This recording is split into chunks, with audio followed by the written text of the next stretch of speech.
Hello and welcome to episode number 22 of the Selection Saturday College Football Podcast. I'm your co-host, Nick. And I am Oscar.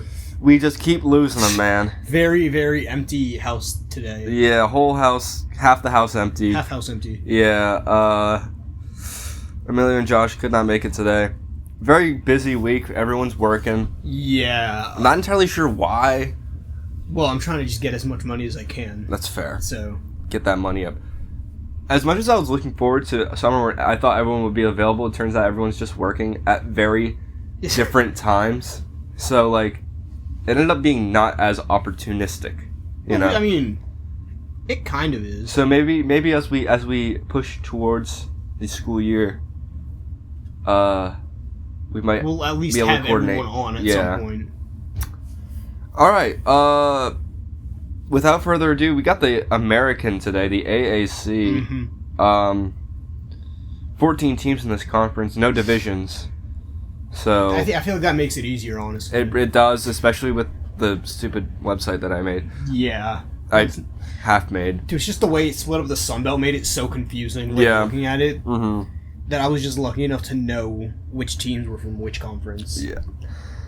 Well, I can tell you for certain one team that is in this conference. That's Army. That is true. Army is in the AAC. Very recently joining, just a couple years ago. Strange start to the year for the Black Knights last year. Losses to Tarleton State, and then follows it up with a win against Kansas State. Forces overtime with North Texas. So. Well, then they also lost to 22 against ECU. Yeah, it was an interesting year. They lose their defensive coordinator for Cincinnati. They're promoting cornerbacks coach and defensive pass game coordinator Daryl Dixon. Mm-hmm. He's got his work cut out for him on that side of the ball, but more on that later. Cale Helms. Yes, Cale Helms. Will be returning at quarterback. He is unfortunately a liability when forced to throw the ball, but he is a rushing threat. I was going to say, lucky enough, he's at Army of all places. Yeah. So if he went anywhere else, I mean, not really. Not really anywhere, but most places. Most places he's not going to see too much success, but the leading fullback this year does look like it'll be Fenway Bowl standout God's Power Nuawihe. Just an awesome name. You can always count on the Service Academy to have good and deep rushing attacks, so it's kind of like their whole thing. I mean, yeah, it's basically their bread. It literally is actually their bread and butter. Yeah, just run the ball and run it some more. Yeah, just run the ball, QB option. The reason that Army and Navy were so good last year is because not only did they run the ball, but they could also pass the ball when needed to. Unfortunately, Swiss Army knife Noah Short is no longer with the program. So, the pass game will likely be nullified once more. They do have their leading receiver, Brady Anderson, returning, if that helps. If it, baby. Well, actually, no, their second leading receiver, behind Noah Short. Behind Noah Short. They do retain an absolute unit at center in Brady Small. He has started 39 consecutive games, back-to-back All-AAC first-team nods. They return pretty much all their starters at O-line. Should be a good unit. Any thoughts on the offense? Well, I was going to say all of their tight ends are coming back from what I saw. Not that they do much. I mean... Yeah, blocking. Blocking. Yeah. I mean, it literally shows here all of them are just block-type tight ends, but... You know, I guess the 11 targets for 54 yards can really help boost that offense. Yeah, like one every game. God, defenses. The defense. Ooh. I like the defensive front pieces like Jack Boosum and Cody Harris-Miller. I really like the defensive front, honestly. It's a really... I like it. It's pretty put together, honestly, for what they are. Because obviously they don't bring in transfers. Yeah. Not participating in the portal is always going to be very difficult. We talked about this Air Force a couple weeks ago. It's so difficult in this stage of the college football world. Although they got better somehow when it originally started, but I feel like it's only downhill for Army, Navy, and Air Force. Although Air Force was never really. Air Force was never on the. They've been on a nosedive ever since. The 70s. Their linebackers definitely took a hit, though. Yeah, losing key contributors Andon Thomas, Caleb Fortner, Eric Ford. It's all gone. That's gonna be like really not fun for them. No. And then Jaden Mays will be the X factor of this defense. In a conference where teams love to pass, he's one of the few defensive returners that had a productive season last year.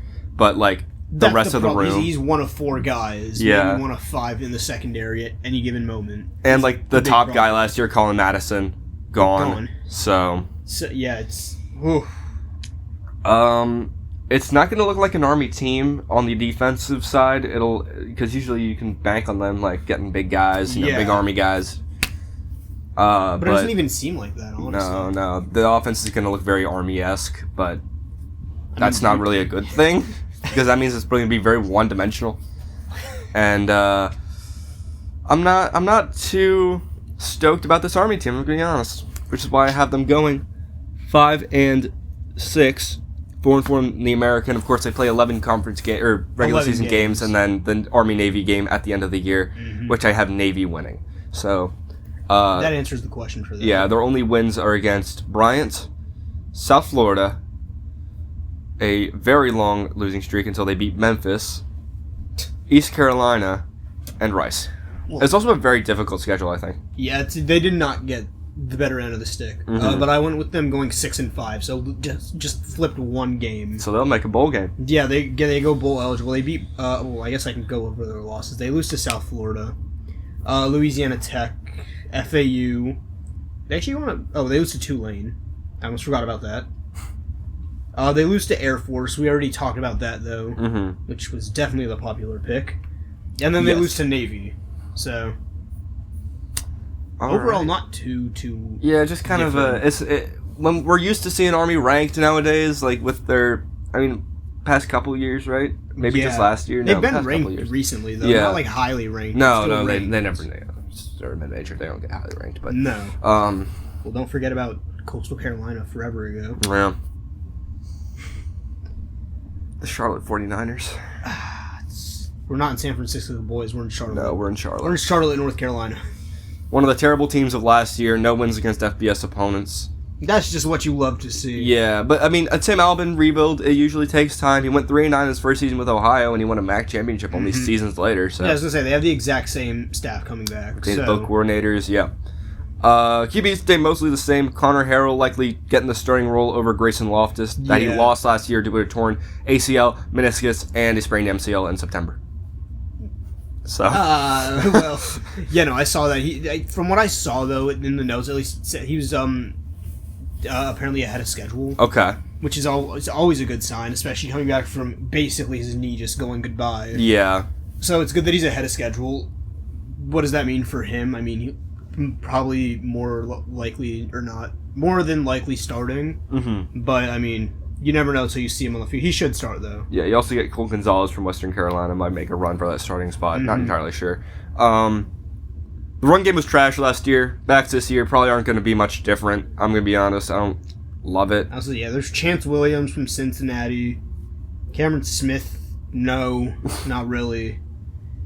It'll probably go between Chance Williams and Cameron Smith, honestly. That's what I have it being. The wide receiver room brings a bunch of athletes in from all over college football. Literally all over the place. Yeah. I think I wrote down they got Jaden Barnes from App State, Cam Pedro from Southeast Missouri, and Zaheem Collick from Bryant. Yeah, just all over the place. Offensive line has to be better this season. Last year was atrocious. They do bring in a Penn State guy in Javen Williams, but I think it could be better. The big problem with that line is they're only returning their center. Yeah. So. But it was a bad group, so it may even out. Who knows? Hopefully, I know tight end wise, at least Gus McGee is actually returning as a grad student. Big Gus. The big McGee. Yeah. That's all I wrote was that. I just like his name. Gus McGee. Gus McGee. Defensive line brings in some size, but it's largely unproven size, so they're just kind of bringing in some dudes. Because they brought in transfer out of somewhere. Then UNC transfer who has one hurry last year. And that was one hurry. Yeah. Hurry. They didn't lose too many guys though. Not too many key guys at least, which is a good sign. The linebacker room seems pretty stable, and the coaches seem to like it. It's Charlotte at the end of the day, so it was a 1-11 group. Maybe it'll be the only half decent part of the defense because the secondary lost everyone of note, and there's little to no experience to replace it. So not only did they lose basically everyone, including Travion McGee. It's another McGee? Yeah, but they only brought in 2 transfers who had 2 combined tackles. And 4 commits. Not what you want to see in the AAC. Do they play? I don't know if they play UTSA, but like if they do, it's probably gonna be like 65-0. Dude, that game would be just. It would be a thrashing. They do not play UTSA. Okay. Well, if they make the championship game, then maybe. Anyways, I have Charlotte going, I believe 3-9. Yes, I do. 1-7 in the American. Only wins are against the Citadel, Louisiana, and Memphis. So they don't get a win after week 5. So Nick. Yeah. I have Charlotte going 8-4. No, you don't. Yes, I do. 6-2 in conference. What? Well, they don't play UTSA, I can tell you that. Mm-hmm. Their losses come to Ole Miss, App State, Tulane, and East Carolina. That is it. Pretty surprising. I mean, I'm looking at this schedule. They definitely dodge. They dodge a good bit of good bit of good teams. Well, yeah, because it's just my problem is that they kind of suck. Well, you don't know until you see it happen. Yeah, well, you don't know until you see it happen. So. Well, let's just stay in North Carolina then. All right, East Carolina. Yes, East Carolina. My favorite state. Your favorite state's East Carolina. Yeah. Been a couple of good years for the Pirates. A couple of satisfactory military bowl wins that I've been in person to watch. But now Caton Hauser and the man who replaced him in said military bowl, the most recent one, Chasten Ditta, are out. And replacing him will be either Emory Williams, a pocket passer from Miami, who's sat behind Cam Warren and Carson Beck, or Mitch Griffiths, friend of the show, who is entering his 7th year of college football looking for a starting job at a respectable program after showing flashes at Texas Tech. Yes. Both had their issues, both had their strengths. If I were to pick, completely unbiased, I would pick Griffiths. I really liked what he was doing last year at Texas Tech. They're both above average talents at this level. I was going to say, I know, because Mitch Griffiths did play a bit. He actually had a starting year at Wake, I believe. Let me see. Mitch Griffiths, Wake Forest. He didn't do too bad. That Wake Forest team wasn't the best at all either. So you really just got to... Oh, it's not going to show the stats here. That's great. Let me just go to ESPN then. You couldn't find... But he didn't do too great. But he didn't do too bad. He did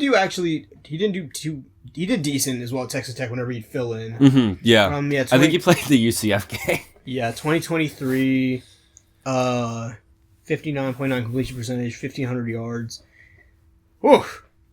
But it's okay, because this is a new team. This is East Carolina, too, yeah. And it's led by Alex Huddle from ODU at some position of a coach. He is the offensive line and run game coordinator. All right. So, at running back, London Montgomery, Marlon Gunn are out. They'd replace him with Michael Allen, Ashton Gray, a couple of G5 transfers.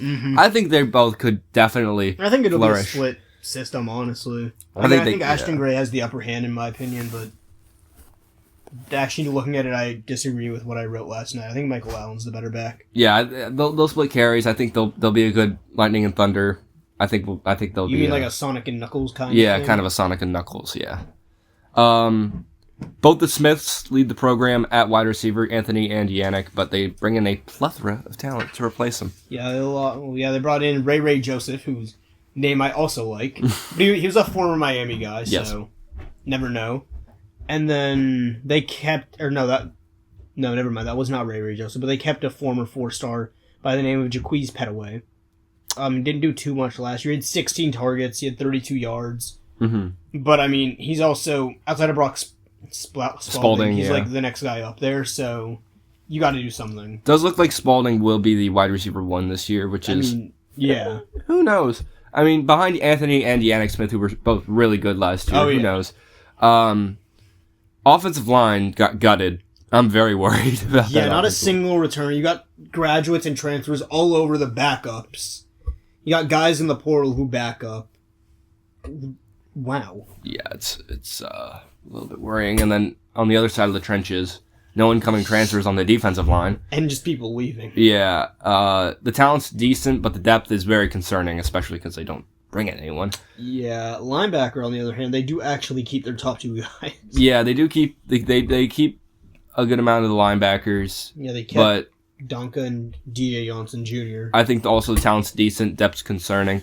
Yeah. They just have a depth problem, honestly. Yeah. DB room loses its 6 top contributors. Yeah, but then you see who they bring. They just brought in a ton of guys. I mean, Zyder Gamble from App State, he's definitely going to be starting, honestly, week 1. Mm-hmm. You maybe have Ashton Levels doing something worthwhile from FIU.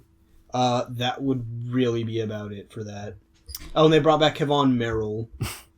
Sure. In case you were wondering. Just in case. Well, he's the next guy up in that entire room. It's really 6 guys disappointing. left. Yeah. All right. Well, in terms of East Carolina, I think there's some good, some bad. So I'm going with an even 6-6, 4-4 in the American. With wins against App State, NC Central, Rice, Memphis, South Florida, and Charlotte. Yeah, I have East Carolina going basically middle of the pack, 7-5. Okay. 5-3 in conference play. Not too shabby. They lose to Alabama, Old Dominion, Memphis, South Florida, and Army. All right. We're agreeing too much. Let's go on to FAU, see if that changes anything. It probably maybe will. Surprising amount of roster continuity. They lose the second least amount of snaps to the portal. They retain Caden Veltkamp at quarterback. Heck yeah. And Easton Messer at wide receiver. They were a great wide receiver quarterback tandem last year. They brought back their number 2 back as well, and Caden, whatever that name Shields is. Dutton, yeah. Yeah. Veltkamp, perfect quarterback for the Allarade offense. Former Hilltopper. He's used to chucking it 40 times a game. He was doing it last year. He is susceptible to INTs. He needs to keep them lower this year if they want success. Transfer class of receiver is intriguing. A lot of former P4 guys. So that offense, I'm not too worried. I mean, yeah, you got Jamari Powell-Wonson, Maryland guy. You got RJ Garcia, who didn't do too bad at Bowling Green. He was former at Kansas State as well, which is obviously a good sign that he can show that he's definitely a P4 kind of guy. Easton Messer. What did I write about him? Oh yeah, he was dealing with an injury. But he should be good by the fall. Yep. Which is huge for Caden Veltkamp, obviously. That's the guy right there. Dominic Henry is on the comeback again for FAU. So, I mean, they keep 2 of their top 4 guys. It's not too bad. Yeah, for sure. Like I said, this is going to be a top-tier unit in terms of offensive units. Unfortunately, the defense last year was terrible, which is why they were losing so many games. And the INTs, they just couldn't get the defense off the field. No. But I think it improved over the offseason. I think so. I think they improved. They transferred in some blue chip guys. Oklahoma State's J.K. Johnson, Kansas's Joseph Sipp in the second line and in the secondary. 2 big guys that could definitely make some noise in the defensive room. Maybe lead better groups. Last year's run defense terrible. Linebacker core this year looks to be majorly improved. They brought in some not too bad guys as well from TCU and just Ohio University as well from the portal, and they kept. I mean, on the front line, they actually kept a good bit of their guys, which is insane to think about. But yeah, I mean that's really all about them. So I have FAU going 9-3, 6-2 in the American, with only losses to Florida, Tulsa, and South Florida. So, I have FAU going 8-4. Wow. Yeah. We're really close so far. 5-3 in conference play. With losses to Florida. They go on a 7-game... Hold on. 3, 5, 7. They go on a 7-game win streak. Yeah. I got an 8-game win streak in here. Yeah. Then they lose to UTSA and Tulsa and then East Carolina. So that's basically how I'm going for them. All right, let's get out of that little area of the United States, as we like to call it, and let's go to Memphis. All right. Because who doesn't want to go to Memphis? You're going to hate me for this one. I know I will. Last year's team booked it to Arkansas alongside head coach Ryan Silverfield. Oh, yeah. And they bring in the Sun Belt's resident program reviver in Charles Huff. Only took 1 year to get Southern Miss on the right track again, although they're going to immediately fall off that track this season, I think. Yeah, it's not. I doubt he recreates that success this year. I'd be very surprised if he can recreate what he did at Southern Miss again. Yeah. Like, if he was doing it at, like, a lower level team, maybe. But it doesn't really feel like he took a step down in terms of competition, because the AAC and Sunbelt are, honestly, in my opinion, very level. So I don't see why this was the idea, but good luck to him. I like the coordinators they bring in. Of course, Kevin Decker, ODU. Woo! And then Lance Guidry from LSU and Miami of Florida will be running the defense. Quarterback battle. Two guys that Josh and Oscar know very well. West Florida's Marcus Stokes and South Carolina, Ohio State's Aaron Nolan. Josh was a big Aaron Nolan guy when he originally committed to Ohio State. Stokes has the college football experience. Nolan has the intangibles. It'll be interesting to see who wins that one. Aaron Nolan honestly has the upper hand-ish. Just because, I mean, even though he didn't play much at the P4 level, he was at an elite. He was at Ohio State. Yeah. So, I mean, that's an elite school in the P4. He was at South Carolina. They're not too bad. Yeah, he was sat behind. Let's see, who was Ohio State's quarterback 2 years ago? Was it Will Howard? Yeah. He sat behind Will Howard. Then he sat behind Lenore Sellers. So he really hasn't gotten much of a chance. Really good quarterbacks. He was a former 5-star as well. So, I mean, if you look at that, it's not clear and dry, but, I mean... It seems to be the strategy of Memphis this year is to bring in those P4 guys. Because running back-wise, they lost everyone. Yeah, they bring in Dallas Hayden, who had PT in 2022 with Travion Henderson in the room, but his career was semi-derailed by injuries at Colorado. Brought in Jalen Carter from Southern Miss. Didn't get a lot of touches, I believe. Probably like a number 3 at Southern Miss. He probably just followed Charles Huff, he followed Huff. Yeah. A lot of guys are following Huff here. Wide receiver room, patchwork of P4 rejects. Oh, yeah. Southern Miss guy, wonderful. Yep. Big guys for the O-line in terms of transfers. I mean... Oh, yeah. Riley McGahee from... I couldn't even see what logo that was, so I just... It's like... Oh, it's Arkansas State. Oh, it's Arkansas State. Okay. Yeah. Yeah, from Arkansas State. You got Kobe Keenum from the Mississippi State, so obviously big. So we got a 4-star high school guy when he was coming out of high school in Carday Smith from Colorado. You know the Buffs don't play around sometimes. Sometimes. Unless they're playing North Dakota State, then it's a little bit of a game. Then they're playing around. Yeah. Defensive line, also a patchwork of P4 rejects alongside Southern Miss guys. Mike Montgomery leads the Tigers linebacker room. Montgomery, it's not incredibly deep, and I'm not really loving the secondary, so... Yeah, it's secondary. I'm not a huge believer in the Memphis defense this year, and, I'm not... major fan of the Memphis offense either, so I really don't think this is going to be a very good year for Memphis.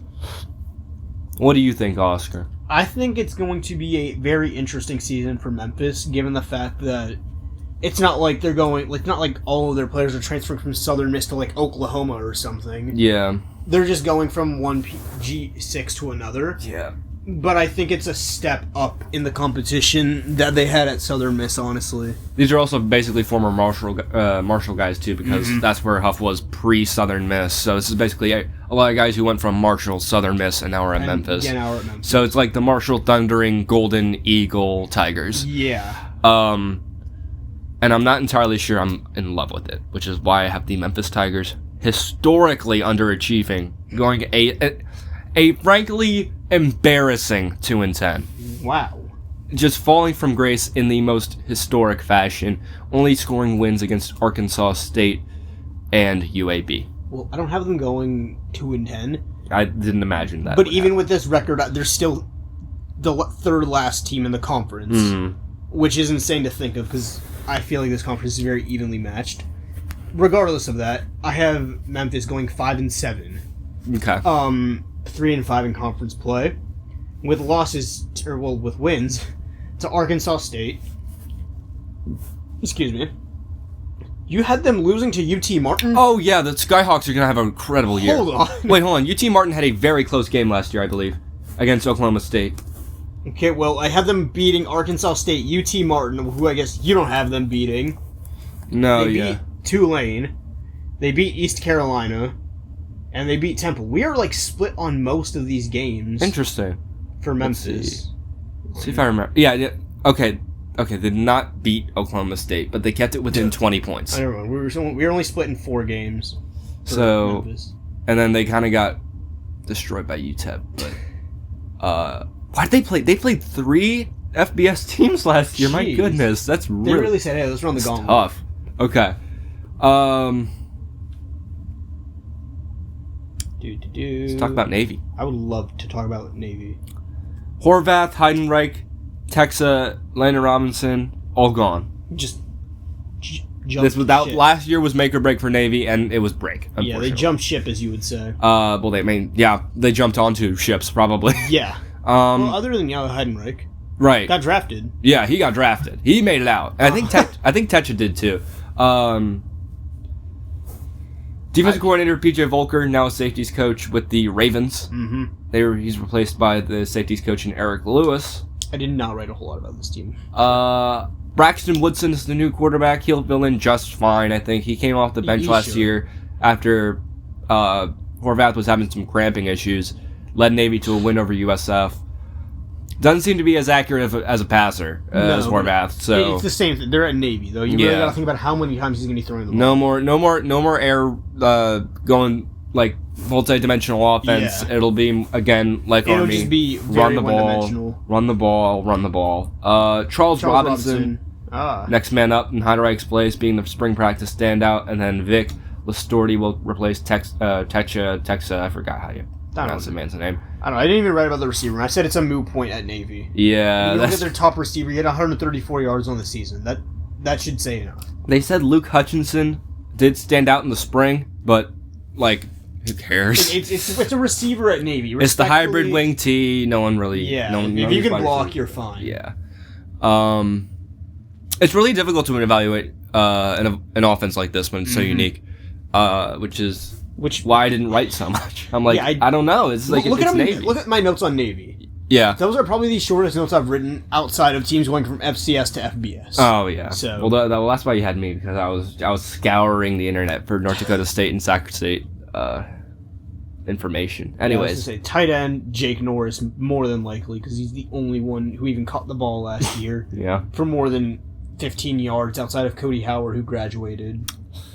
And then their line actually stays pretty much intact. Yep, retains 4 or 5 starters. Yeah, I'd like to say Carmelo Mitchell, or Michael, or however you would like to say that, Michelle, is probably going to be the guy up to step up at left guard. So, whew. Defensive line.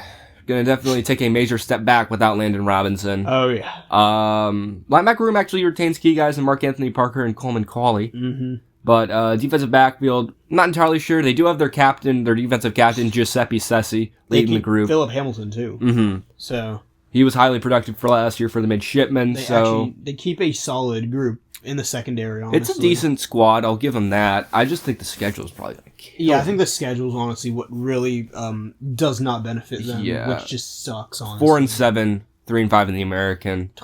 Wins against Navy, or they are Navy. Wins against Towson. UAB, little bit of a losing streak here. They beat Memphis, they beat Charlotte, and then they beat Army in the Army-Navy game. So that would make them 5-7 technically. I have them going the same exact record as Army, just one less conference win. I have them going 6-5, 4-4 in conference play. I have them losing to FAU, UAB. I don't know why I did that, but we'll find out. Tulsa, Notre Dame, shocker, Charlotte, and they do win the Army-Navy game. So, go Navy, beat Army. Mm-hmm. Navy will, in fact, win the Army-Navy game. Heard it here first, folks. Just in case you're wondering, all the way in December. Man, I can't wait to start watching. I'm feeling mean. I'm feeling green. Wait a minute. We're talking about the North Texas Mean Green. Nice transition. Oh, guys, I've been waiting to talk about North Texas for a while now. I don't know if I definitely did go over North Texas's. I think you did. This is last year. This is probably during the bowl game episode when I was very upset over North Texas's A mixture of a lackluster game from Drew Mestamaker and a terrible officiating game by the refs that got Tulane into the college football playoffs, or college football playoffs, and not North Texas. Unbelievable. We could have had Ole Miss and Trinidad Chambliss versus Drew Mestamaker in North Texas. That would have been the best game of the year. No questions asked. Hands down. Like, and we got Tulane, led by Jake Retzloff, who is now a Seattle Seahawk, wasn't he? Didn't he sign? He's something. Man, I don't know. Anyways, we'll talk about Tulane later. But yeah, Jake Retzloff is... Good question. Okay. So last year was the one that got away, right? North Texas, most explosive team in college football, maybe outside of South Florida. If you really wanted to put them in there, JMU also incredibly explosive. We'll never get North Texas versus Ole Miss because nobody is left on the team. Enter Neil Brown, former West Virginia and Troy guy, leading the charge this year at head coach. Remember that air raid under Eric Morris? Gone. This year's offense will be the furthest away from that as possible. It's going to be some grinded out games because their quarterback this year will be UCF's very own and Indiana's former Taven Jackson. Yeah. Terrible decision making, terrible mechanics. I was yelling obscenities at Taven Jackson last year. Something else you don't like Taven Jackson. Yeah, no, not a huge fan. I'm glad he's gone. And then we tremendously upgraded with Alonzo Barnett. That'll be a fun. That's gonna be a fun one. That's gonna be a fun one. I'll talk about UCF in 2 weeks. I think. Yeah, 2 weeks. Yeah. All right. We're getting to the Power Four real quick. Oh, that's gonna be fun. Yeah, that'll be fun. We'll finally get to start talking about teams that are making the college football playoff that aren't just winning their conference. God, that running back room is like gutted. Yeah, it is gone, but they do bring in Jaheim White. Yeah, early season-ending injury last year at WVU. Hell of a talent, former freshman All-American. I think we could see a Cam Cook-esque season out of White. I don't think we'll see a Cam Cook season because he's the only guy here on this offense who I think has any promise. Dude, just wait till we talk about the offensive line.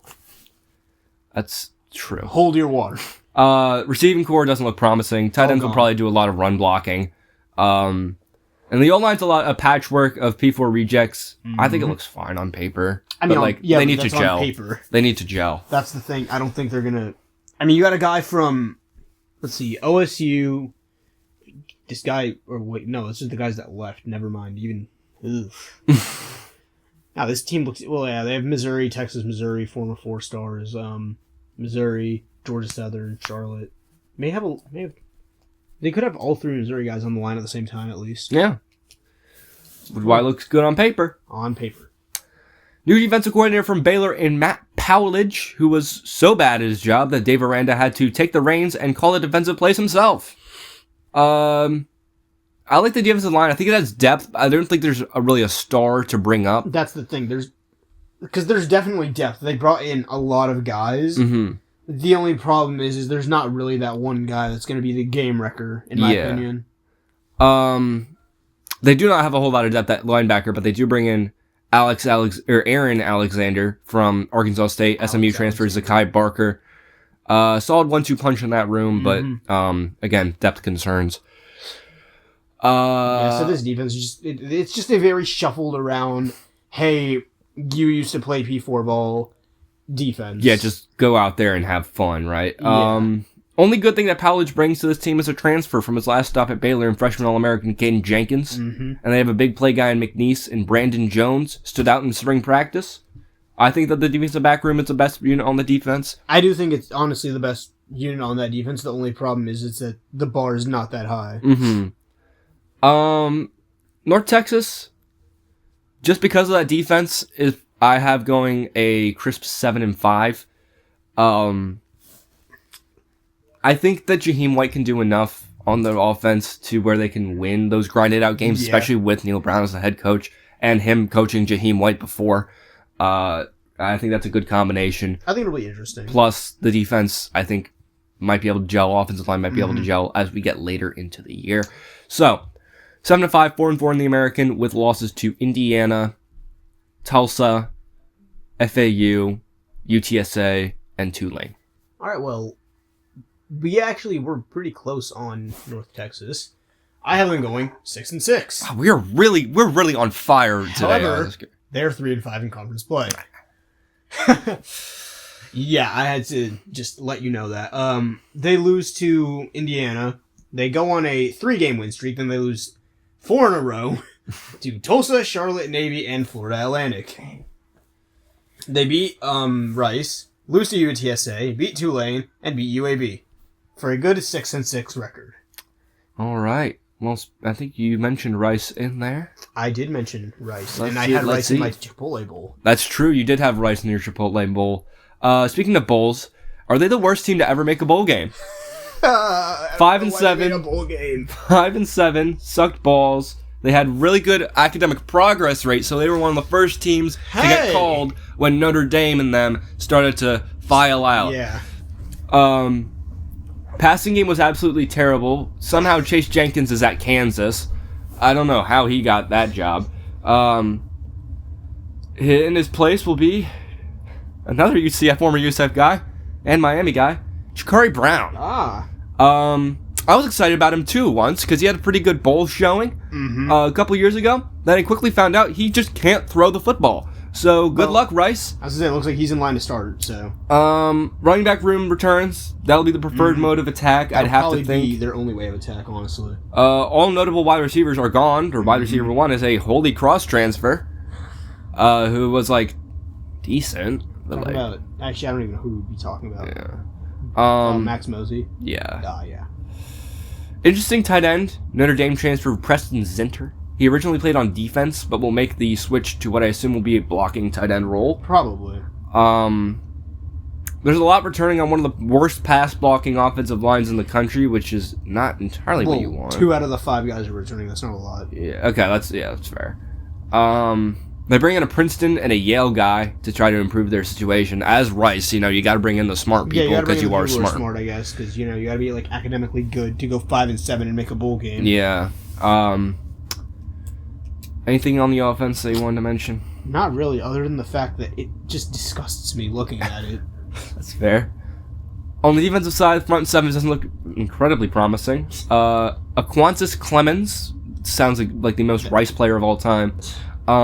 Is a prospect to be above average at nose tackle, but everyone else here doesn't. Everyone else is just you got Joseph Mutombo, I guess, which is like Dikembe Mutombo's long lost cousin or something. I don't know. Sure, man. But other than that, I mean, even with the Notre Dame transfer, who didn't do much at Notre Dame. It's like you're just trying to patch holes where you don't have to. Yeah, they really attacked the portal at the defensive back position, grabbing UCLA's Jameer Benjamin, Sac State's Koa Akui, and Duke's Kyron Condell. They also added Coastal Carolina's Zach Cody, who must be having a sweet life. Don't forget they added A.J. Brown from UAB. Right. Who everyone wants the UAB players from last year. Everyone wants a UAB player from last year. You want some fun facts about Rice? I found a couple. I would love fun facts about Rice. Last year's red zone defense. If you got within the 20-yard line, there was a 100% chance that you came away with points. Whoa! They also only got 3 picks the entire year. I mean, it's still better than the Jets. Look at my notes. Where am I looking? 3 more than the Jets. They did get 3 more picks last year than the New York Jets. Yeah, I don't think I have anything else. Those are my 2 fun facts. So with that, I have Rice going a crisp 1-11. With a win against Houston Christian to start the year. I know you don't have that happening. No, I don't have that happening. Houston Christian's just not a good FCS, so I don't think that... Rice isn't a good FBS! Yeah, they're a pretty trash FBS, but... I don't know, maybe the run game. They can just run over 300 yards over Houston Christian and win. It'll be like 13-3, but...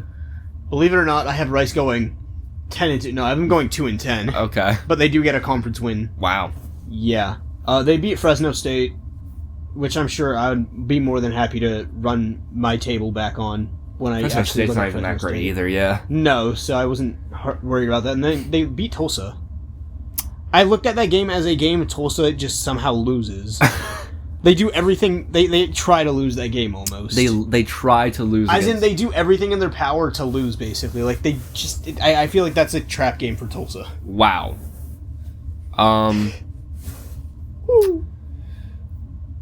Is that an owl I hear? It's another owl.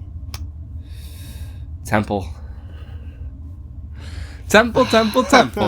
Last year, I loved this team. Oh, I'm sure you did. Oh my gosh, but Evan Simon's gone, so I don't really, unfortunately...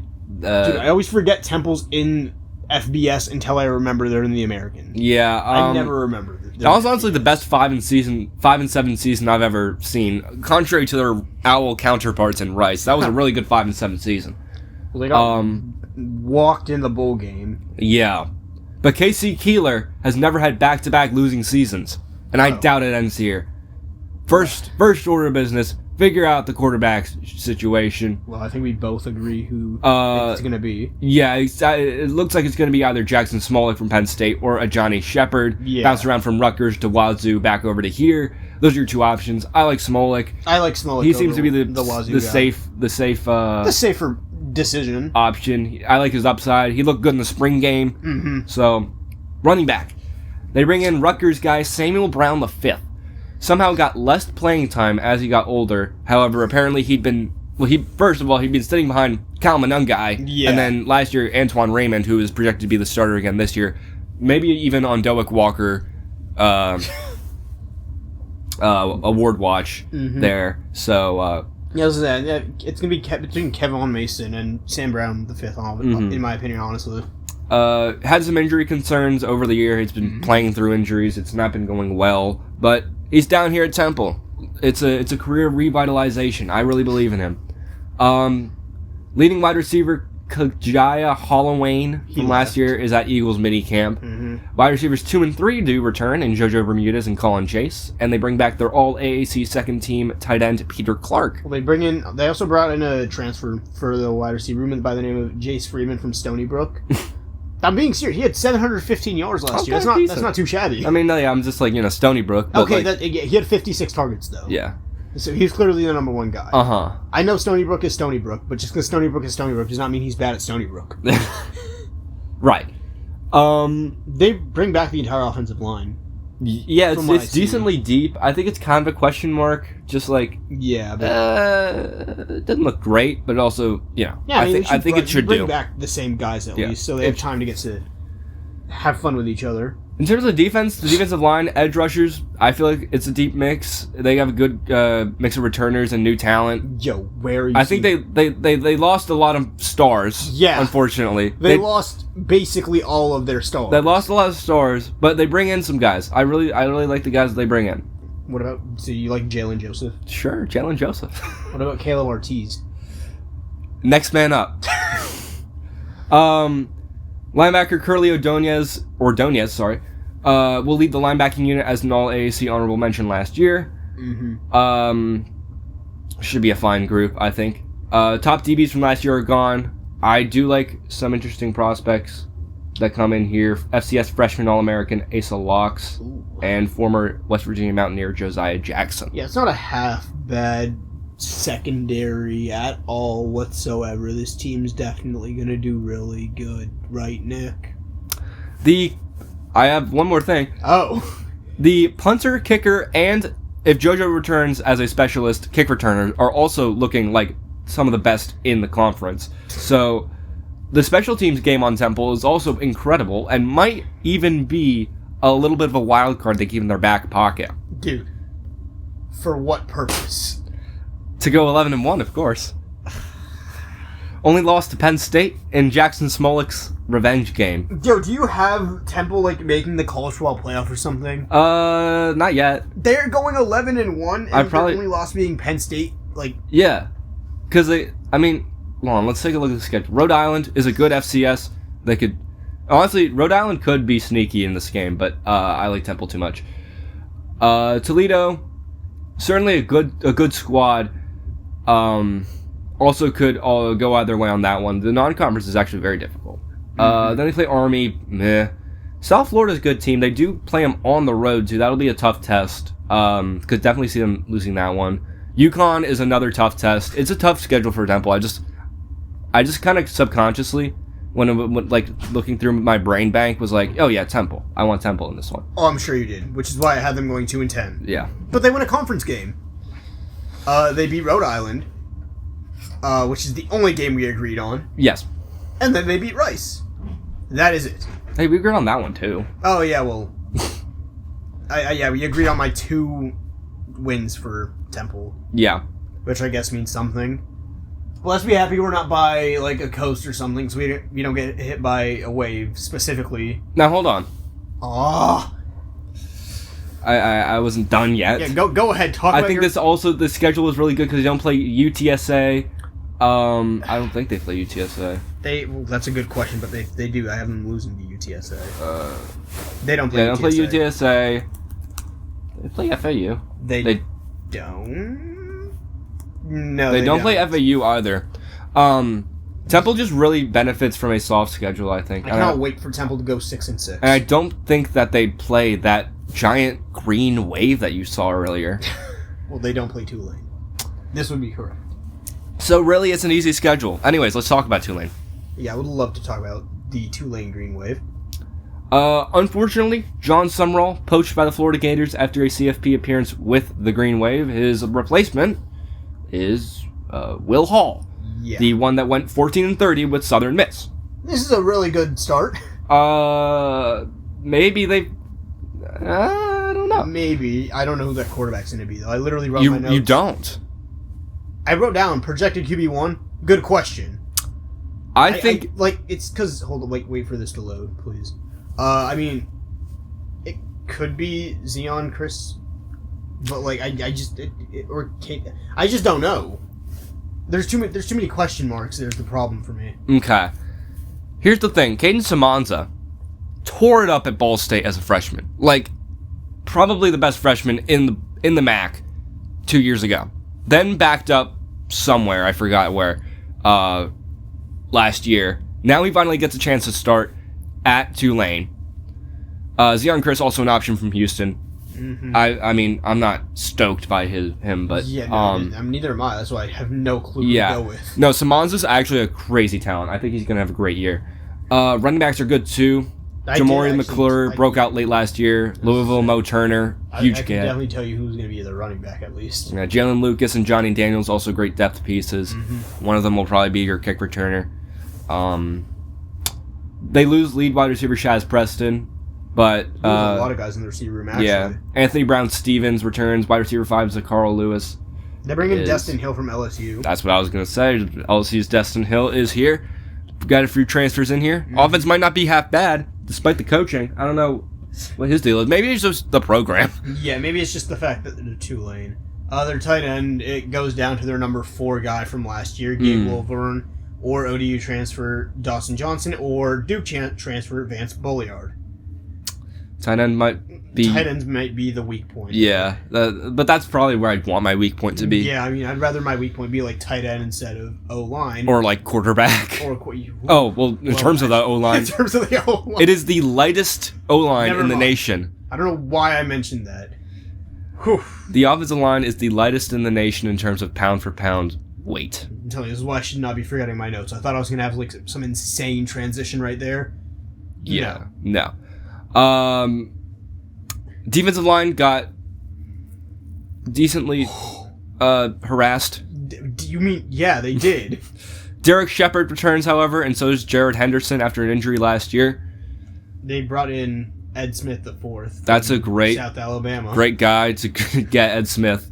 I think the D-line should be retooled in terms of the top. Maybe the depth is a little bit worrying, but...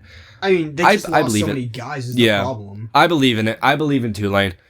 Linebackers, did they bring back Chris Rogers, which is huge. Plenty of experience in that linebacker room. I think it's looking good.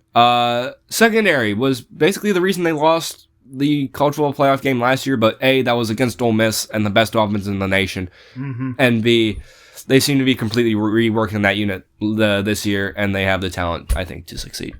I mean, it's not...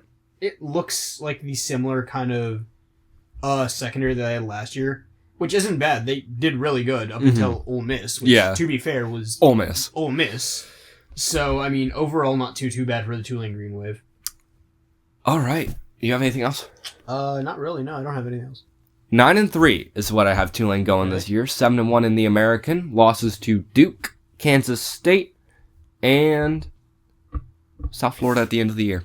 Funny enough, I think this may actually be one of our closer agreements. 8-4, 5-3 in conference play. We are just on fire. We are aside on from fire. Temple. Okay. And Charlotte. Okay, well, those are two different sides of one coin. Yes. I have them losing to Kansas State, Memphis, UTSA, and North Texas. If you want a more in-depth look at Tulane versus Duke, be sure to tune in before week 1 of this year. We will be going deeper into it. It will be one of the 10 games that we preview on week 1.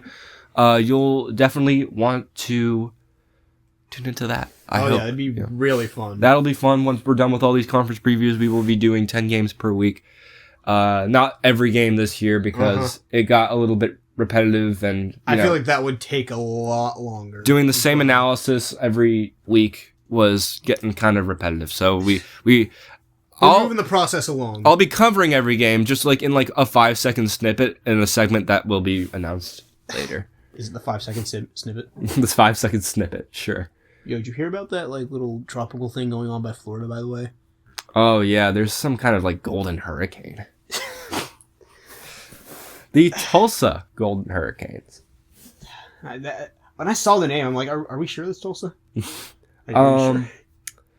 Tulsa beat Oklahoma State last year. They did. They lost to a lot of teams in the AAC, but their 4 wins, were against Abilene Christian, okay, Oklahoma State, okay, Oregon State, and Army. That's like 2. If you were talking to someone like 3 years ago, that's maybe not 3 years, 4 years ago, that's like 2 Power 5 teams. They lost to Tulane by 17. They lost to Memphis by 38. Yeah, they couldn't beat UAB. They lost to ECU by 14. They lost to Temple.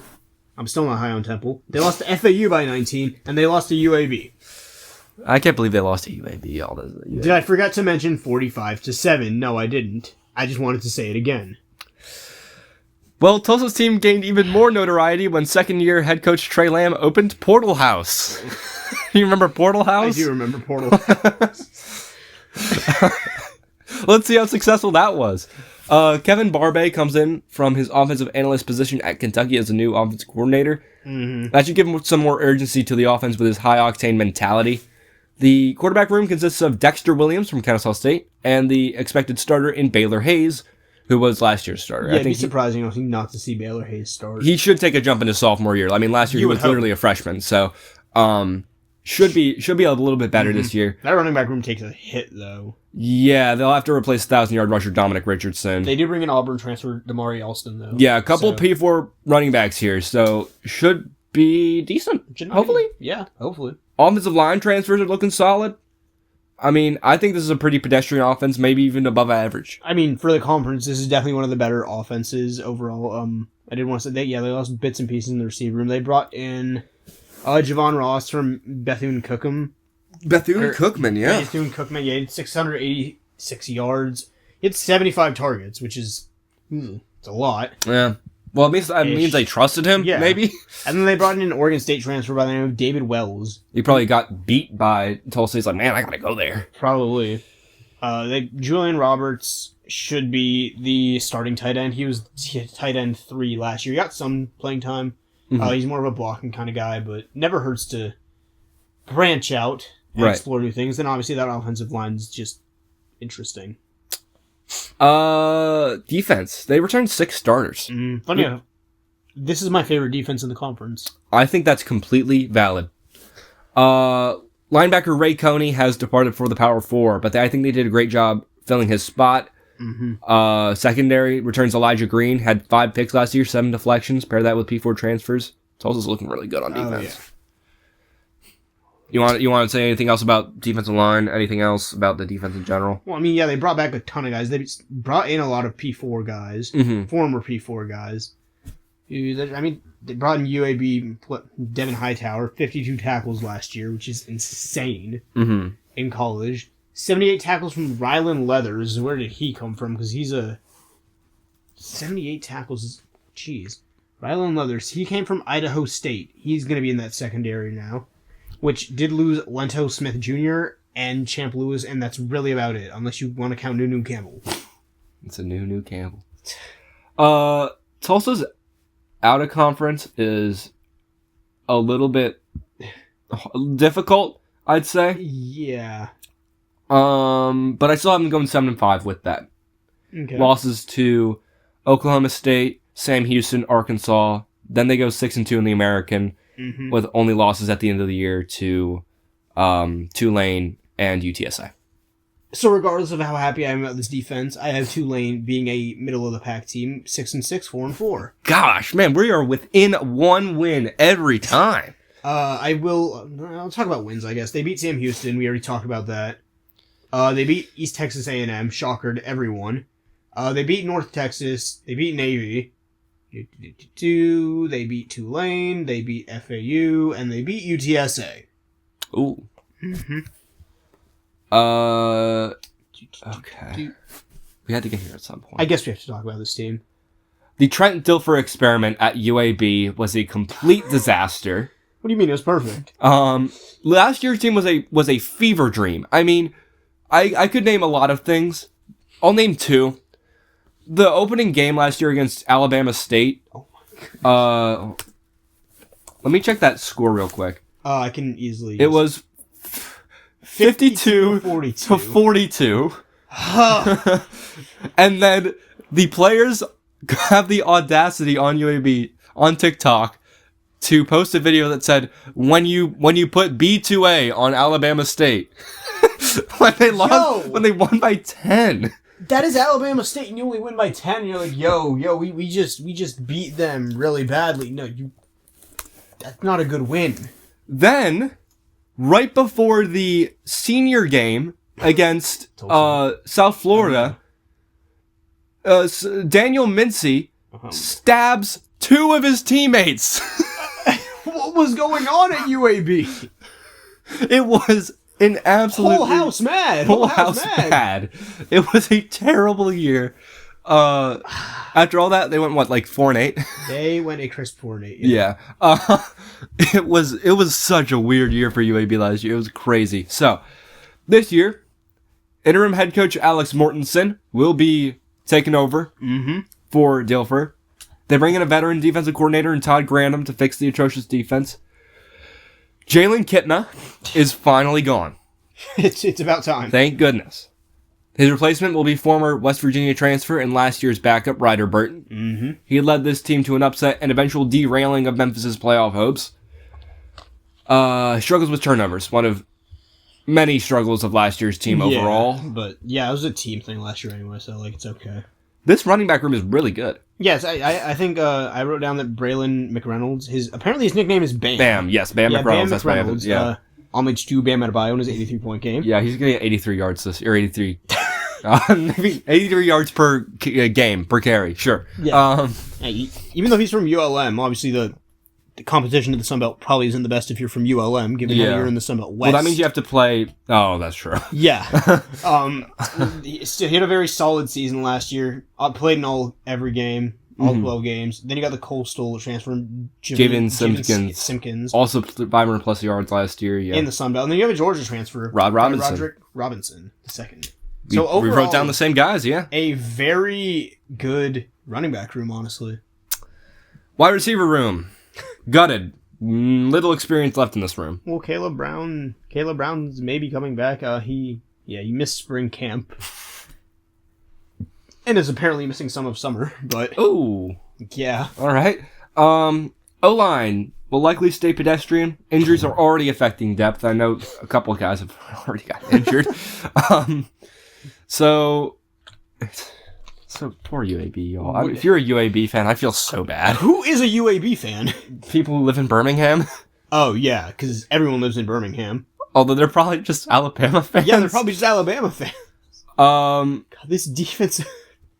The defensive line is probably going to look like the best unit ever after the atrocity that was last year's defense. Well, yeah, they have nowhere to go but up. Plenty of lower-level transfers on the edge. Nigel Tate returns. That's huge. I did write a good deal of guys about the lower-level transfers, actually. Yeah. By the name of Blanche Gold from Morgan State. Gold. That was such a fun name. I'm like, dude, what a And name. Marlon Dean from Georgia State, because I guess Georgia State did have something good come away from them last year. Yeah. Linebacker room. led by Ike Esonwune. Mm-hmm. Got a decent amount of in-game experience at Oklahoma State before transferring. Everyone else is still worrying, though. I'm like, Sean Myers isn't too bad. Okay, Sean Myers, I'll give a pass. Mm-hmm. But everyone else. What about Muaz Byard? What about? Well, he transferred from MTSU. 31 tackles over 8 games. It's fair, but it's MTSU, so... Yeah, it's MTSU. I know. So, pass defense was abysmal last year. Secondary doesn't look like it's going to improve a whole lot. Yeah, it does look better, but they just brought in portal guys and tried saying, hey, yeah, it's the same thing, right? Just better. Yeah, UAB. Oh. UAB I have going 5-7, just because of the non-con we get. I shouldn't say non-con, sorry. That's not a good...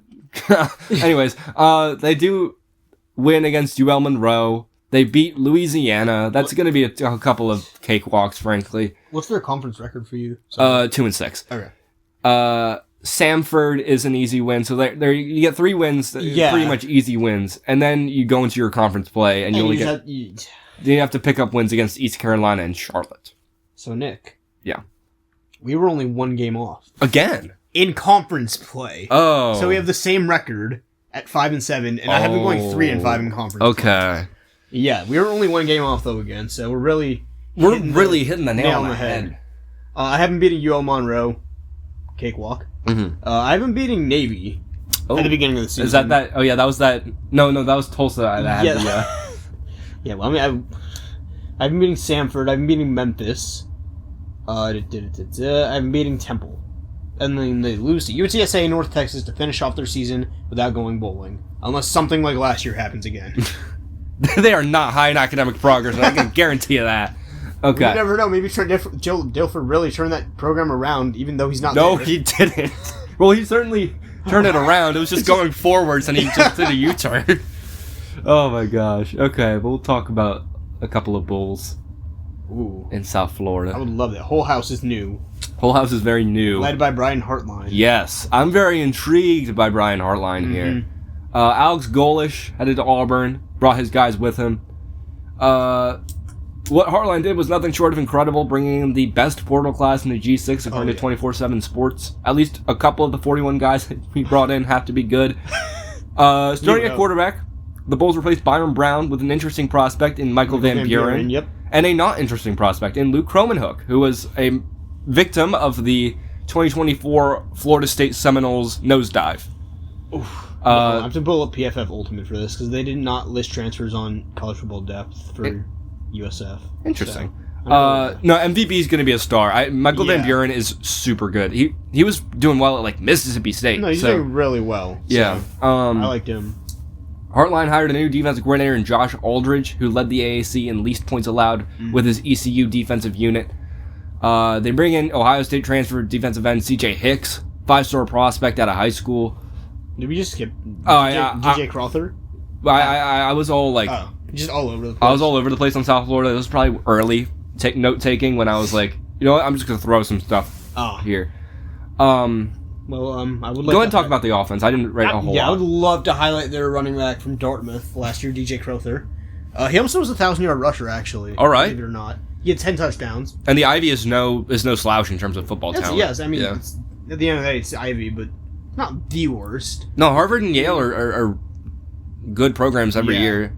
They do bring back receiver Mudia Rubin, Jaquan Smith, and then they brought in a transfer by the name of Armada Branch, Branch. This is the problem. This is why they had to have shown me the things on college football depth, so I wouldn't have had to switch tabs so much. Armada Branch, let's go receiving. Now we wait for it to load. He didn't get a whole lot of yards and whatnot last year. He only had 251 yards on 15 catches, but he had 106 snaps at Purdue. Purdue obviously not top of the Big Ten by any means. But it's Big Ten. It's Big Ten, and he goes to the AAC, so obviously you would expect to see some kind of production from him. It's really all I had on the offense. Yeah, I think the reason I didn't write a whole lot is because there's a lot of transfers, and it's a new team. Entirely, it's like a completely new team. I'm not entirely sure how they're going to do, but I know that they're going to do well. It's one of the best. It is the best portal class in the G6. This team did lose to ODU last year in the Cure Bowl, by the way. Yes. in a great matchup. Shout out Quinn Hedicle. This is USF's last season for the foreseeable future at Raymond James Stadium. Mm-hmm. They're finally getting their own. They're finally getting a stadium. Concern, Brian Hartline, never been a college head coach ever. Luckily, that's why he has an offensive coordinator. Tim Beck, who was fired at Coastal Carolina. That offense just wasn't good. Well, MJ Morris, Tad Hudson, your quarterbacks were not looking wonderful last year. Yeah. But they got their wins later in the season once they started offering food for free. Defense, I should probably add one more thing about the offense, is that this will be a very slow offense. This is going to be basically the exact same as North Texas, to where you expect that air raid, and it's just not going to happen. It's just going to be run the ball. Yeah. Defense, I already talked about CJ Hicks. That defensive line's looking good, but they only returned one starter. In terms on the entire defense, most of it's unproven. Yeah, I was going to say, I didn't write much about the D-line other than it's going to be completely different.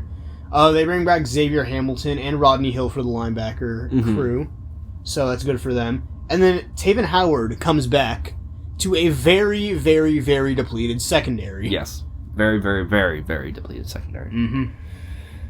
Good luck, Auburn, with all these South Florida talents. I think I'm really liking Auburn this year. We'll talk about Auburn in about a month. In a couple of weeks, yeah. They're one of our last teams. It'll probably be the last one that I am in person for before I hand over the reins to Josh. Yeah.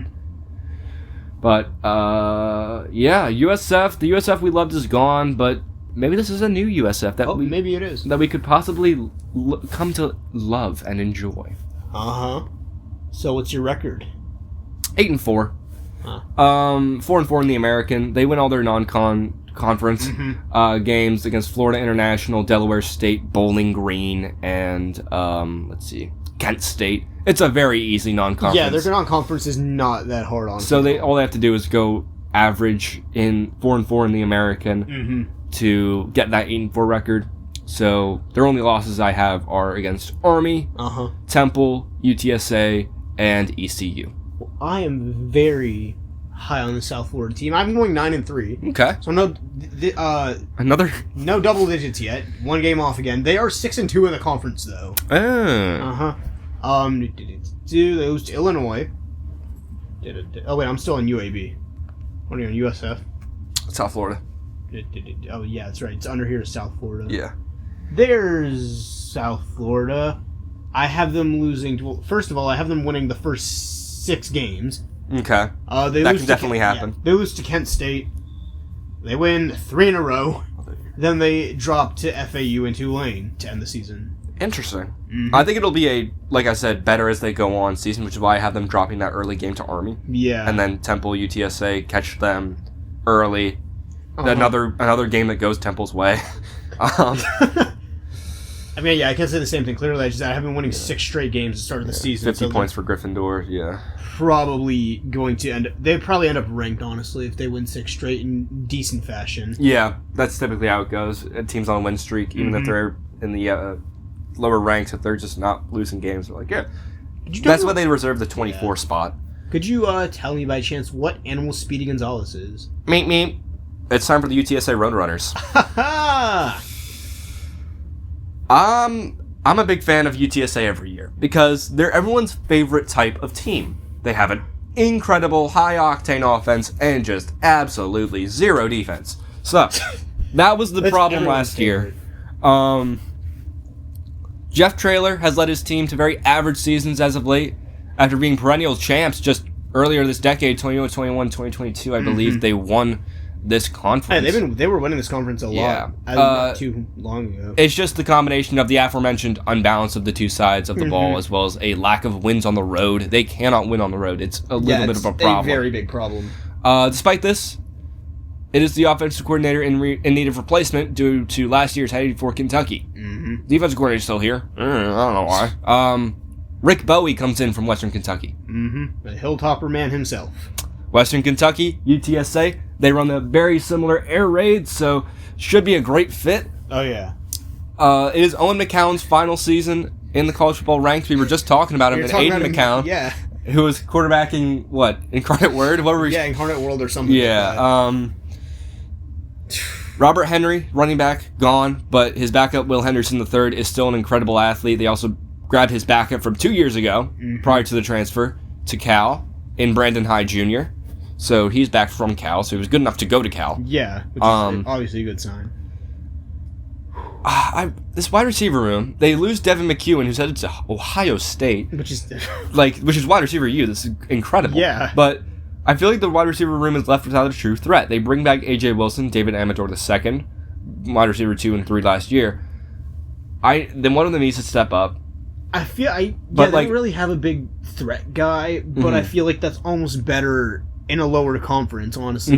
And that plus air raid, you got to be able to get it out to multiple guys. Exactly. You can't passing it rely so much on one guy if you're in an air raid offense. Just look at Texas Tech when they had Patrick Mahomes. Obviously, they were an air raid team. Yeah. Well, I mean, that game against Baker Mayfield and the Sooners. Yeah, clearly. that was a fun one. Yeah. Offensive line should be good. Should be another top tier offense in the American. A lot of good offenses I'm noticing. Which is, to be fair, this is the American. They love themselves some pass heavy teams. Oh yeah. I was gonna say their tight end looks like it's gonna be a transfer from Florida A&M. FAMU, yeah. Winners of the Cricket Celebration Bowl, maybe. At least they made it. Yeah. By the name of Miles Campbell, he was a former 3-star recruit, and he went to FAMU. He had 23 catches for 314 yards. There, at least. All right. And, I mean, to be fair, the only reason I said he's starting is because they lost their top 4 tight ends. They did. Patrick Overmeyer was... we talked about him a couple of weeks ago. To Houston. Yeah. Oh, Overmeyer, yeah. Oh, I probably just... previewed him. Yeah. I previewed him when I was working ahead. Sorry, y'all. I'll talk about him in 2 weeks.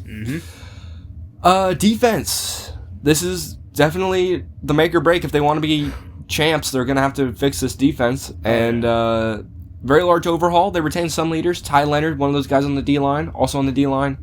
EKU transfer, Jeremiah Bailey, who made his FCS Conference's second team. Yeah, he had a heck of a season last year, honestly, at Eastern Kentucky. Yeah. Linebacker room, headlined by Brandon Tucker and Owen Peewee, who return. Should be a stronger linebacker room. We don't know. I mean, probably, maybe with an extra year under the system. That secondary though is X factor. I think biggest hole in the team last year. They lost a lot of guys. Yeah, they bring in the number 3 JUCO corner in the nation in Assad Chapman. He'll be with his brother Ahmad. And the safety room brings in some interesting guys from LSU and Marist in Joel Rogers and Nate Robinson. I was saying Nate Robinson is definitely going to be he's going to be a guy. Overall, defense won't transfer overnight, but it's getting better. Yeah, but from where it was last year, this is a huge improvement. Yeah, from where it went from last year to this year, it's going to be probably it's going to be better, but I don't know if it's going to be like too much better. Last year, we weren't talking a whole lot about the Roadrunners in terms of the national landscape of college football, but this year I think we'll be talking a little bit more about them. 9-3, 6-2 in the American. Wow. Losses to Texas, Tulane, Florida Atlantic. All right. Who I think they're just teams who can out-freak them. Well, I don't have them going 9-3. I have them going 7-5 though. Okay. Just barely miss out on the conference championship, and 5-3 in conference play. So when I say just missing out, I'm pretty sure it's just. Do they play? Actually, I'll find out now if they played Charlotte, but they lose to Texas, Colorado State, South Florida, Navy, and Tulsa. So they do not play Charlotte. But they are just a game under Charlotte, and it would just have come down to conference games and whatnot and stuff like that. So, I mean, I think UTSA is a team that's knocking on the doorstep of making a run for the AAC championship. Yep. So I think with maybe next year. I was going to say next year could be a big year for UTSA. But although, actually, no, this is the make or break year because Owen McCown is gone after this year, and he's been with the team for forever. He is like the UTSA quarterback. Well, I guess you guys got this year to go for it. Yeah, I do have them falling just short though. As we preview our standings, right? Because that was our last team. That was our last team. So we go through the standings. Yeah, all right. Would you like to take the honors of going first? I would love to. Number 14, 0-8 in the conference, 1-11 overall is Rice. Shocker. 13, 1-7, 2-10 overall, Memphis. 12, 1-7, 3-9 overall, Charlotte. 11, 2-6, 5-7 overall, UAB. 10, 3-5, 4-7, the preseason favorites by a lot of people, Navy. I'm not entirely sure what they're seeing. Yeah, I don't know what a lot of people are seeing about Navy, honestly. I'm confused. In ninth place, I have the 4-4 conference play, 7-5 North Texas Mean Green, and an amalgamation of 4-4 teams. At 8, I have the South Florida Bulls going 4-4, 8-4 in total. 7, East Carolina, 6-6, 4-4 in the conference. 6, I have Army, 5-6 total, 4-4 in the conference. Tulsa, I'm going 7-5, 6-2 in the conference. UTSA at 4, 9-3, 6-2 in the conference.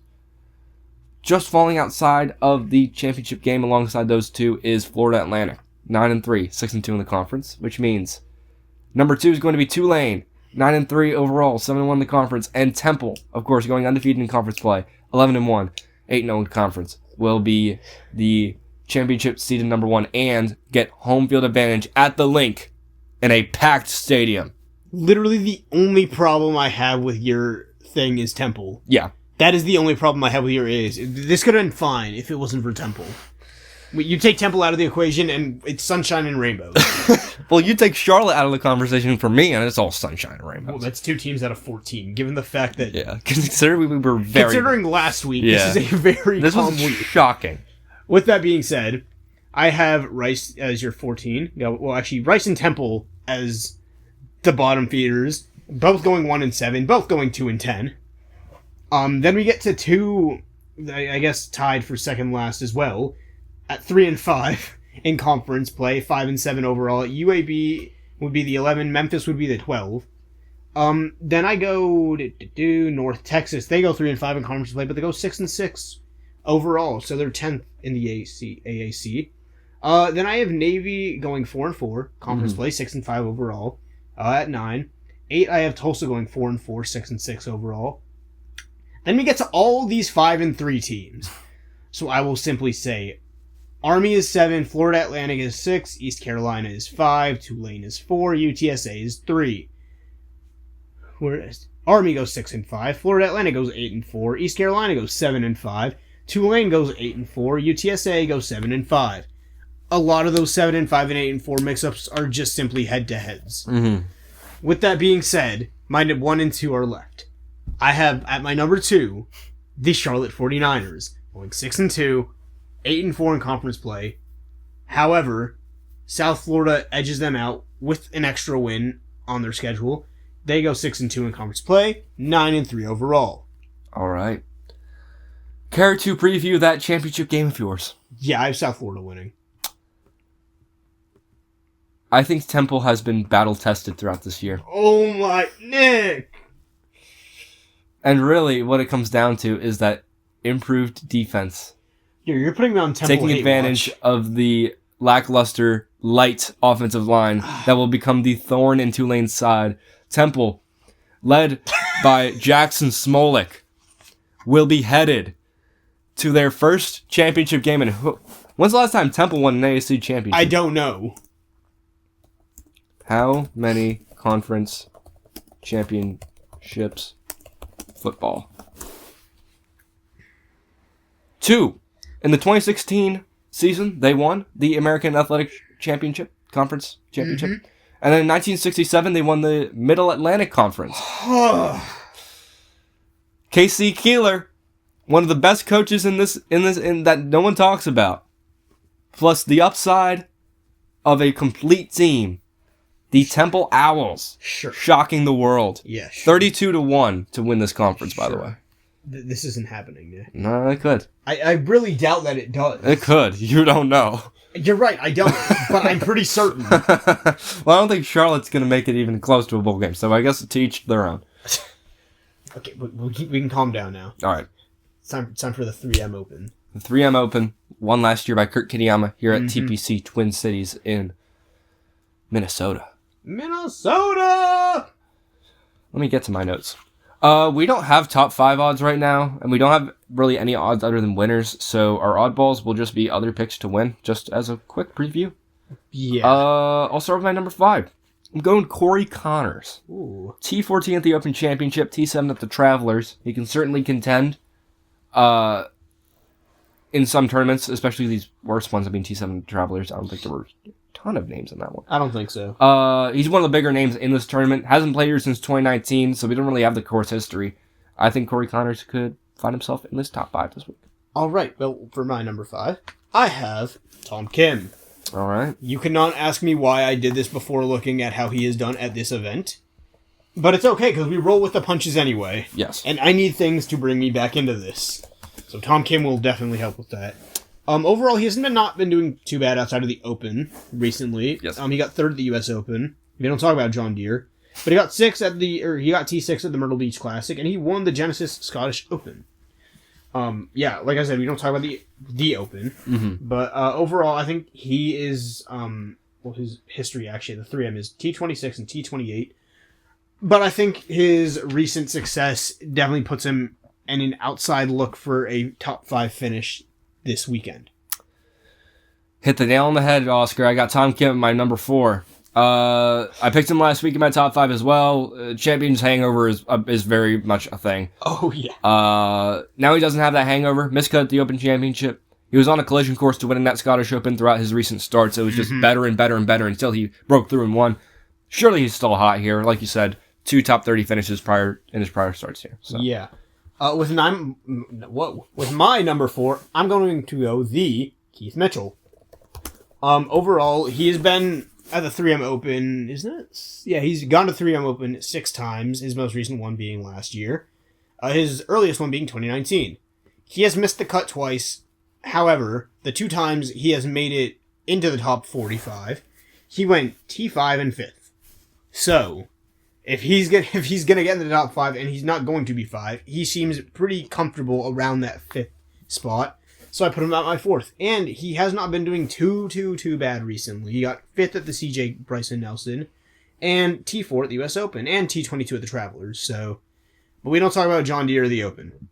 Especially the Open. Hit the nail on the head, Oscar. Number 3 is Keith Mitchell. Oh, wow. Been solid overall as of late. Like you said, T4 at the US Open, cut at the Open Championship, had a top 5 in 2 runnings of this tournament. More of a threat off the tee. But his greens and regulation is good. The approach game is good enough. I think Keith Mitchell always he'll throw out a first round leader on him because he's always the first round leader. It feels so. Kashmir Keith, number 3. All right. Well, my number 3 obviously won't be Keith Mitchell because I took him in my number 4. It's going to be Maverick McNeely at my number 3. Has not had the success of my other guys as of recent. His most recent top 10 finish was at the Memorial Tournament. Before that, it was all the way at the Farmers Insurance Open. I wasn't even part of the podcast at that point in time, which speaks volumes. However, he's been to the 3M Open a total of 4 times, and 2 years ago, he got T3 here. Yes. We don't talk about last year. No. We certainly don't talk about the Open again. Nope. But, I just gotta go with it, I guess. So Maverick McNeely is going to be my 3. Oscar? Did I hit the nail on the head? No, you didn't. Okay, Number good. 2 is going to be Kurt Kitayama. It's no secret as to why he won last year. Great approach game, great greens and regulation guy. He won the Birdie Fest. He makes birdies. Hasn't missed a cut in forever. Kurt Kitayama's my guy. Got to pick him. Number 2. Hey, Nick. Did I hit the nail on the hammer? You hit the nail right on the head. Yeah. Yeah, Kurt Kitayama's my number 2. Obviously, he won here last year. He got T6 the year before. He has, you said it yourself. He has not missed the cut in forever. The last time he missed the cut was in March. Yeah. Which was at the Players, which, was an interesting tournament to say the least. The player, that's 5th major. But yeah, as of recent, his top 10s have been T8, T9, T10. And then he's been getting a lot of good finishes before. They got T2 at the Genesis. And then, obviously, he won the 3M Open last year. So, definitely shows how that he's able to win it again. But I don't think he's going to win, so... That one's going to go to Scotty Scheffler, isn't it? Scotty Scheffler, plus 270 is my pick to win. It's his event debut, which shows how desperate he is for a win. He bounced back from the miscut last week, got T4 with Tommy Fleetwood. He leads PGA in greens regulation. We know how good his approach game is. This has got to be it, right? This has got to be the Scotty Scheffler win. Yeah. It's either that or some random's going to win it. Yeah, Scotty Scheffler, number 1. Obviously, this guy just wants to win something, like, ASAP. He has not won in what feels like forever. We might see him on the Asian tour in a little bit just so we can win something. Yeah, it feels like forever ago that he was winning his Masters, but in reality, this guy's still the best golfer on the PGA Tour. Yeah, not even close, yeah. Yeah, there's no one who even matches his skill level, in my opinion. But he has to start winning soon. I feel like if he's going to start entering every tournament possible. He's going to be golfing in Antarctica soon. At the Penguin Championship? Yeah, at the Penguin TPC. TPC Penguin? TPC Penguin Open. TPC McMurdo Station, yeah. Oh, okay. Last place pick. I'm going with Sihan Sandhu. 97th ranked amateur and the lowest amateur ranked in the field. So that was just kind of my process. That is really bad. I mean, there's only 3 of them. Mm-hmm. It's Mason Howell, Preston Stout, I think. Oh, we have top 5s. We finally have top 5. Thank goodness. A couple hours after we did that. But... Yeah. Thomas Campbell's no longer the... Yeah, I didn't see Thomas Campbell in the field this week. Well, he's in the field. Oh, he's in the field? He's still there. Oh, he's no longer the last place. He's just no longer the last place. Wait, let me check. Let me check the field. I didn't see Thomas Campbell. Who happens to be my last place pick, though. But also, if he doesn't, we're recording this on a Monday, so I'll have a lot of time to figure out whether he's in the field or not. I could check Data Golf. They have the full field. Thomas Campbell, field updates. Could you not even... You weren't even able to find him on Data Golf earlier, though. No, yeah, he didn't have a page. Yeah, that just... He's here. He's here. He's there, okay. Yeah. Yeah, well, the fact you didn't have a page earlier speaks volumes. Yeah, he still doesn't have a page. He hasn't played enough events. Sandhu has one because he's an amateur. They have a lot of amateurs. Yeah. But he's also lost strokes to the field every single year he's played. His most recent tournament was the North and South Amateur Championship, where he got T33. I think he got into this tournament by winning the Augusta Haskins Award Invitational. Probably. All right. Well, do you have an oddball now, Nick? Or do you want to go find your oddball? No, I'll stay with mine. Kurt Kitayama to win at plus 1900. It was the pick I made last year. He was my captain on my fantasy team, so that was basically a faux pick to win, and it was like awesome because it was like I don't think he was even the favorite. I think it was pretty. I think he was pretty down there. I don't know if he was very down there, but he definitely wasn't the favorite. Back to back is certainly. I mean, he has such good history here. This is literally a course meant for Kurt Kitayama. Yeah, this is a Kurt Kitayama course right now. So if Scotty Scheffler screws up, which is very possible, not out of the question. Kurt's going to be up there.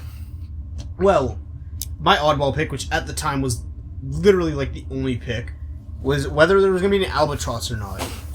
I think there will be an albatross. It's somehow shorter odds than Kurt Kitayama winning.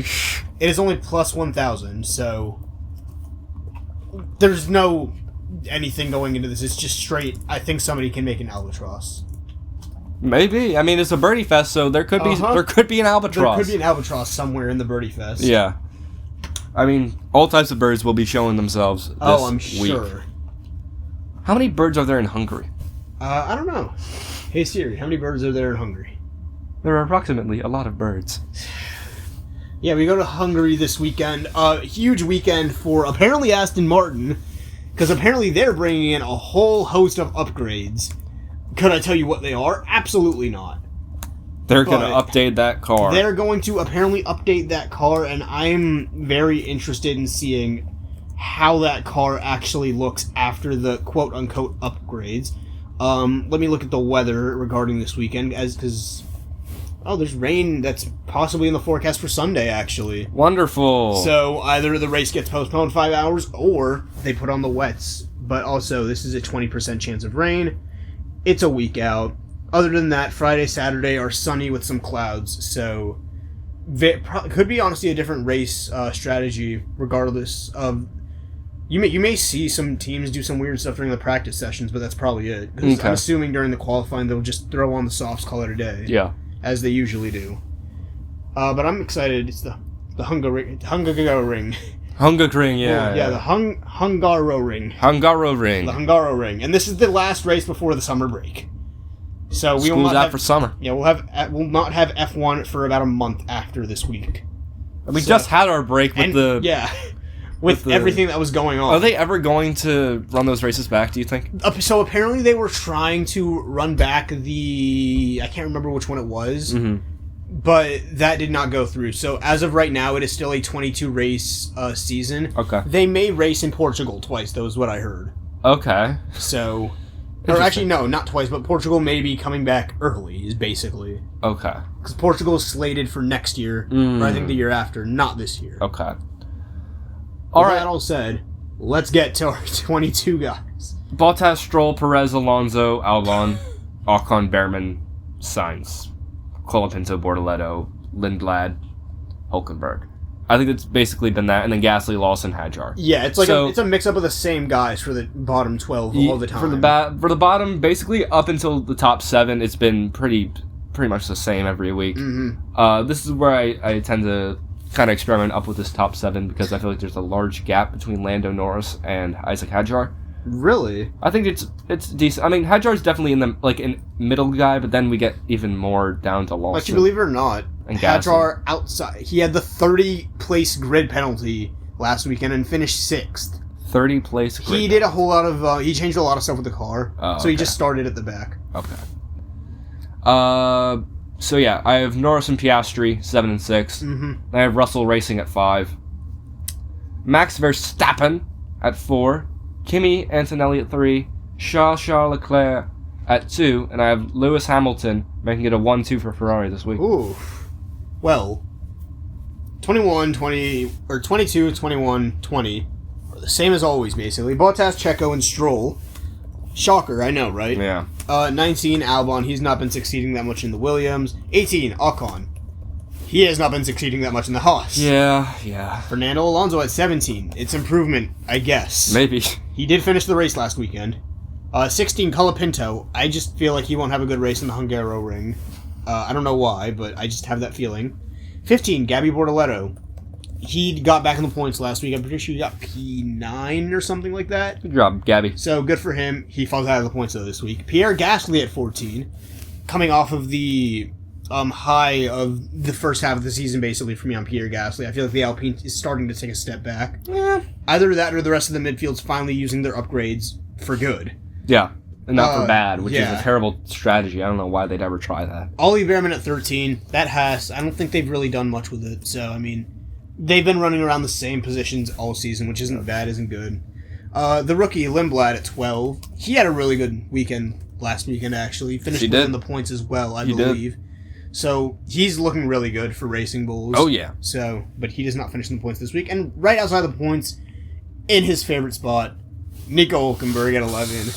Oh man, I love Nico Hulkenberg. Yeah, I feel like if you put him at 11, he's somewhere. He's always around 11. He's out there, or he DNF'd, which is what's happened the past 2 weeks. So it's a very safe-ish pick right now. Mm-hmm. If he finishes the race, it'll be around there. Yeah, Liam Lawson stays in the points. He's been doing phenomenal, in my opinion. Regardless of the fact that he's been getting the low point scoring, he's been scoring points. I think all but 2 weekends. Mm-hmm. So it's really good for him.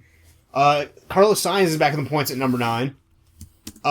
This is not the weekend for upgrades for Williams. That's going to be all the way in Baku, but that's in forever. So it's where he got back on the podium last year for Williams at Baku. So at 8 we go Hadjar. He had a really good weekend last week for Red Bull.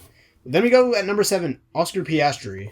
Pastry chef. Had a actually pretty good weekend. Was fighting for that first spot, and then kind of just fell off a bit. Number 6, we go Lewis Hamilton. He was fighting for that number 1 for a bit, and then was fighting for the number 4 for a bit. But yeah, he goes number 6. Number 5, I'm gonna go Lando Norris. Okay. I just think because he got 3rd in qualifying last week, but he had a 10-place grid penalty, put him in 13th. Ooh. So I mean, he still finished 7th. So he's definitely a guy who can race. Yeah. Number 4, not on the podium, Charles Leclerc. Does not end up on my podium this week, unfortunately. I think I had the podium correct last week outside of the positioning, actually. I think the only guy I didn't have correct on the podium last week was Kimi Antonelli. So yeah.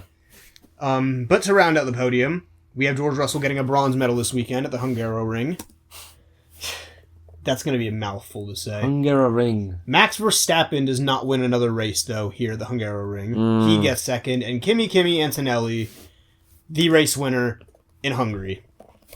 And then a quick little update on standings and whatnot, just because we're there at this point of the season. That's true. Kimi Antonelli is basically, he's 45 points ahead of Lewis Hamilton, who's in second. Kimi Antonelli has 204, Hamilton has 159, Russell right behind at 154, and then Leclerc's at 126. So it's turning up to be Kimi Antonelli's championship to lose right now. Oh, for sure, yeah. Which is, it sucks for him, because, I mean, it's halfway through the season, so he really has to, he has another half the season to keep it up. Yeah.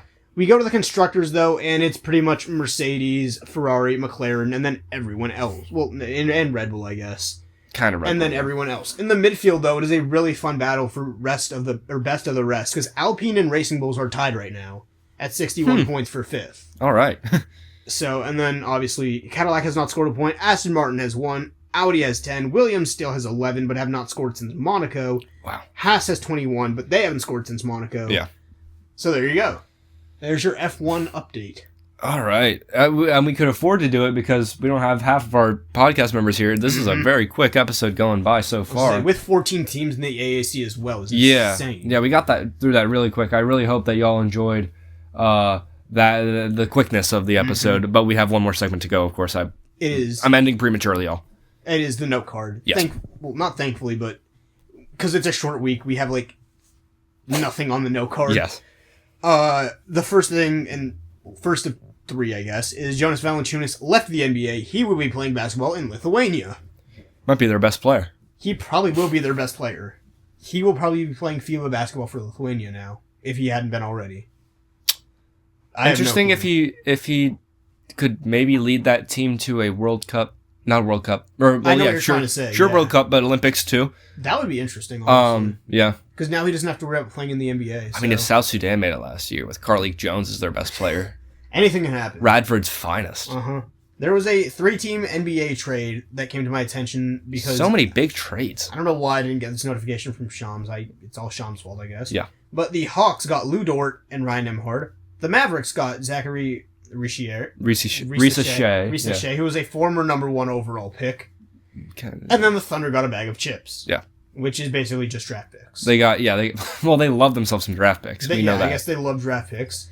And then the last bit of the note card, we always clap for champions here. It's especially better when it's once every 4 years. Spain had won the World Cup against Argentina in a snooze fest of a game up until extra time. Oh, yes. But Spain are champions again. Lamine Yamal captures his first of what could be more than...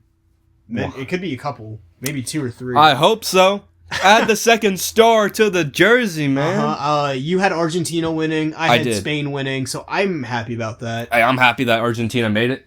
Yeah, it was. I'm happy. I'm happier that Spain proved me wrong. Heck of a World Cup. I forgot to do the MLB update. That's what I forgot to do. So let's get that done now, though. Oh yes, yes. Thank you, me, for bringing that to my attention. Just a fantastic ending sequence from 3 of the best players on the Spanish national. Three of the most underrated. How about that? You get Pedro Porro just crossing it to Nico Williams. Then he makes a fantastic pass over to Ferran Torres, over Emi Martinez. That was a beautiful goal. It was so good. It was awesome. I didn't get to watch it live. I was working, but I'm so happy. Yeah, I mean, you can't even blame Martinez for that because he's arguably the best goalie in the world. Yeah, no, for sure. He was having such a good He had 11 saves. Mm-hmm. That's asking a lot for a goalie in the World Cup final. Yeah, oh, for sure. But then you look at Spain, they only allowed 1 goal the entire World Cup. Yeah, I don't think Unai Simon had a single save last game. I don't even think... No, actually, Argentina didn't have a shot on goal till the 117th minute of the game. Damn. So, yeah, that says it all. It was pure domination by Spain. Unai Simon had the best seat in the house. Oh, yeah. He would sit back and relax. Yeah, basically. get a lawn chair. We do get to the MLB, which did finally come out of the All-Star break. So yes. We're rounding out the season almost, actually, because we're almost in August, which means big games are coming up soon, which is going to be really exciting for me. Mm-hmm. But Los Dodgers are 63-37, so pretty good record through 100 games, actually. Yeah, it's the Dodgers way. Right behind them, though, are the Milwaukee Brewers at 62-37. They are looking to be the best team in the MLB. I hope so. It would be amazing to see Milwaukee bring anything home. Bring it to freaking Dodgers. How about that? Just bring it to them. It would be so fun seeing Milwaukee beat the Dodgers in the playoffs, unlike last year where it was just it was just home runs galore for the Dodgers. Mm-hmm. Let's see the AL. Nope, the AL still sucks. The Braves are the number 3 team there, 57-41. So good for them. They've been sitting around this spot for what seems like forever at this point. Mm-hmm. 5, 6, 9. We do have the Tampa Bay Rays back at the top of the AL after the Yankees kind of went on a hot streak for a bit and then just forgot about winning, I guess, or speaking something of like that. Hot streaks in the AL East, the Red Sox are on like a bajillion game win streak. 13 or 14 game win streak. Yeah, where are they at now? Red Sox win streak. The AL East. 13. Yeah, they have won 13 straight games. So they're really making First time a push. since 1948. Yeah, the Red Sox are making a push to the playoffs, honestly. Oh, man, and the AL East just keeps getting better, and the Orioles keep getting worse. It's like... Yeah, the Orioles are right outside. They're 2 games back from the Red Sox. Yeah. However, 5, 7, 1... The Cubs are the... Let me just make sure. Yeah, the Cubs are the 5th best team in the MLB at a respectable 56-43. They are 4.5 games back from Milwaukee, so still a scary team. Or actually, wait, let me make sure. No, they're 6 games back. Still a scary-ish team, but I mean, they've been back and forth, honestly. Mm-hmm. So I mean, as they are with the Cubs. Yeah, you never know with the Cubs. And then to round it out, the Chicago White Sox are 52-46. That's crazy. So they round out the top 6. That's crazy. It's the Pope. This is what happened. You gotta look at where the White Sox were a couple years ago. Yeah. No, you gotta look at the White Sox like last year. Yeah, 2 years ago even. 2 years ago. Worst team in the MLB by a long shot. Yeah, it's like, this is like an Orioles style rebuild right here. They got Munetaka Murakami and suddenly, boom! So they're gonna lose in the playoffs is what you're saying? Yes. Okay. No way Chicago wins the World Series. Come on. Well, that's what they said before. True. And you saw what happened. And the Orioles did not win the World Series. And the Chicago Cubs didn't win the World Series for 106 years. Yeah, that rounds out the brunt of the week, basically. So. All right. Just over 100 minutes? Uh-huh. Way under 2 hours. Way under 2 hours, actually. For the first time in what feels like forever. I can check. We've got the time for me to check the last time. We've got the power. We have everything. Pretty much. Let's check the YouTube. Let's go to subscriptions or selection Saturday. All right. Yeah, 2 hours 39. Okay, we kept it under 2 hours for the Mountain West. Then it was 2:05, 2:39, and then previews. So this is gonna be the shortest conference preview with like the most teams. Yeah, this is it's just 2 of us at the end of the day. Yeah, this is efficiency, y'all. Yeah. But this is efficiency at its finest. This is not Conor McGregor, who did tear. It was a confirmed torn ACL meniscus as well for him. Yikes! All right. We will see you later. I guess I have to do. Do you want to do it or do you want me to do it? I can't think of anything. So. Okay, I'll try. I'm gonna look at this golf field here. Camilo Villegas is in this field. His streaky driver is what he wields. I may not know basketball, but I know Buddy Hield.